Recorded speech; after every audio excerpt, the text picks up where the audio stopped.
Welcome back. David Hertel in for Elias. Well, let's jump right into it. I'm joined now with the chair of the English Montreal School Board, Joe Ortona. Joe, always a pleasure. Good morning. Thanks for having me on. So, a big year for you, 2024. It's not like 2023 nor 2022 wasn't a big year, but let's start first with, I understand you are the new president of the Quebec English School Board Association? Yes, I am. I was elected by acclamation back in October, so I've been the president now for a couple of months. Okay, well, congratulations. So what kind of issues are different than your own at the English Montreal School Board with the association? Do the issues are basically the same, or are you learning about different kind of issues? Well, the Quebec English School Boards Association represents all 9 English language school boards across Quebec. So aside from the issues that pertain specifically to the English Montreal School Board, we deal with issues that may not affect the city of Montreal, but affect the regions, for example. Issues about declining enrollment, eligibility, people with English eligibility who may be choosing because of reasons of proximity, a French school, issues regarding transportation. We know that there aren't very many schools out there in the region, so transportation can be a challenge for some parents. Those kind of things, and basically, making sure that we're advocating for the needs of our community all across Quebec whenever we meet with the minister or whenever we have those conversations with people in the ministry. All right. A lot of questions for you at EMSB. First one, strike after effects. Everything back to normal? Well, we try to make sure that even the strike, as much as possible, things can be normal. So, there's obviously a little bit of a transition period, but I'm happy to say that, we rely on our employees and everybody who do a fantastic job, making sure that the kids are not going to fall behind and everything is going smoothly, I'm happy to say, and we're going to continue, to do that. All right. I understand you're meeting Education Minister Bernard Drinville either at the end of this month or in February. What's on the docket?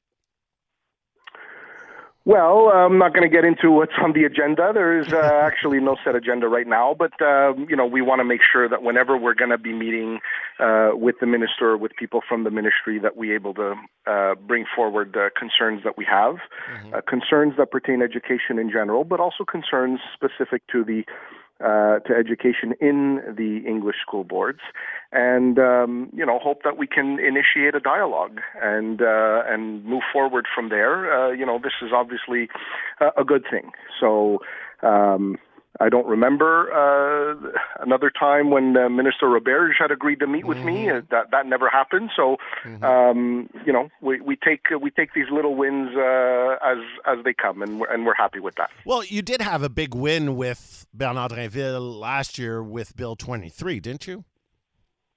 Yes, absolutely. And we're very proud of that. We had identified about 12 or 13 sections of Bill 23 that we said were clearly unconstitutional, that violated Section 23 of the Canadian Charter.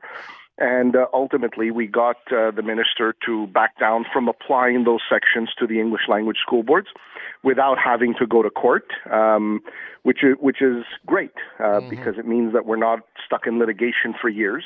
But obviously, they're taking our positions regarding Section 23 and our right to manage and control very seriously because we've gone to court, because we've been willing to go to court, and because we keep winning, which is really important.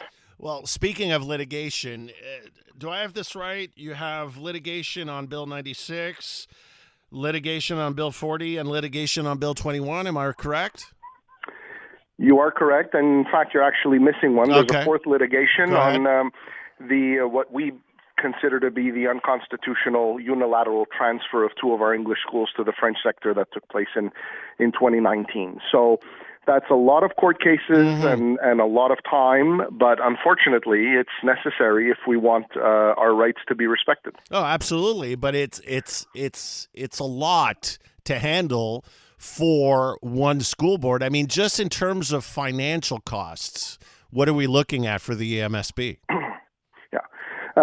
So it's important to just clarify that Bill 40 challenge has been launched by the Quebec English School Boards Association. Okay. So it's not the EMSB. But you contribute to the Quebec alone. Association. Yes, absolutely. Yeah. We do, but proportional to our size sure. as a school board vis-a-vis the other school boards.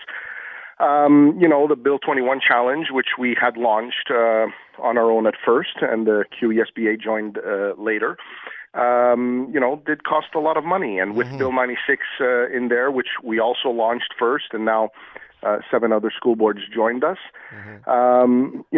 we looked at the cost so far has been about $1 million, wow. which is a lot of money. Thankfully, we have a healthy surplus that covers all of that, so that we're able to, when we need to, initiate these court challenges without having to cut anywhere in direct services to the students in the classroom. In fact, services to the students in the classroom have increased compared to before these challenges were launched. So there's really no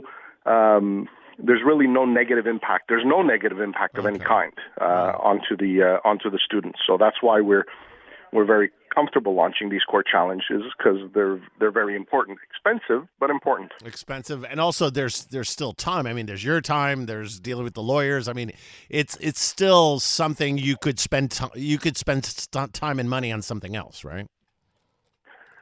Well, obviously they're time consuming, right? But we're not taking teachers out of the classroom. No, I'm not implying that, but I mean, Yeah. it's money and time that could be spent something else. You have to do it, but I mean, ultimately, it's a high cost for doing something that's ultimately based on fundamental rights. Sure, absolutely, and whenever you go to court, there's always a cost that comes to that, financial cost. Resources taken from somewhere else. But there's an analysis that has to be done, right? Yeah. And so, what's the cost of not going to court? And the cost of not going to court is far greater. The loss of management and control of our schools, the loss of, the full control of our school system, the further erosion of the English school network. And that's something that once you lose, you're never going to get back. So It's really, really important that we fight for what we have now, because it's important to preserve for the future generations. Absolutely. School board elections this year, November 3rd. How do you strategize to get participation up? Yeah, that's always been a challenge, definitely, for the English school network, although we always performed far better than French school board elections. But still, the turnout is relatively low.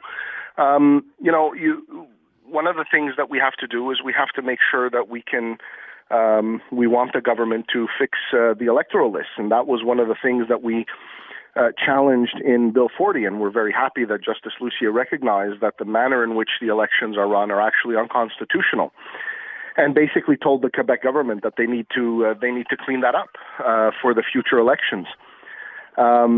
We've been lobbying for years for the government to look to ways to increase voter turnout.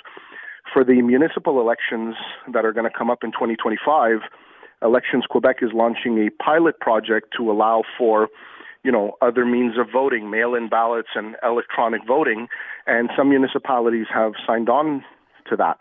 We've been asking to do that for school board elections for over a decade, and this government has ignored every single one of those requests. And, obviously, if their point of view is that school boards shouldn't exist, they have no interest in increasing the turnout. They're using the low turnout as a means to legitimize turning us into service centers. So we're not going to get a whole lot of cooperation from the government there. But, even as school boards, there's still other things that we can do. We can make sure that people are aware of the issues, encouraging people to run as candidates. Obviously, the more contested seats there are, the more likely people are going to be paying attention to the campaign, following what's going on, reading up on who the candidates are, what they've accomplished, what they promised to do, and, make informed decisions when it's time to vote. All right, Joe. Always a pleasure. Thank you very much for your time this morning. Thank you so much. Joe Ortona, chair of the English Montreal School Board.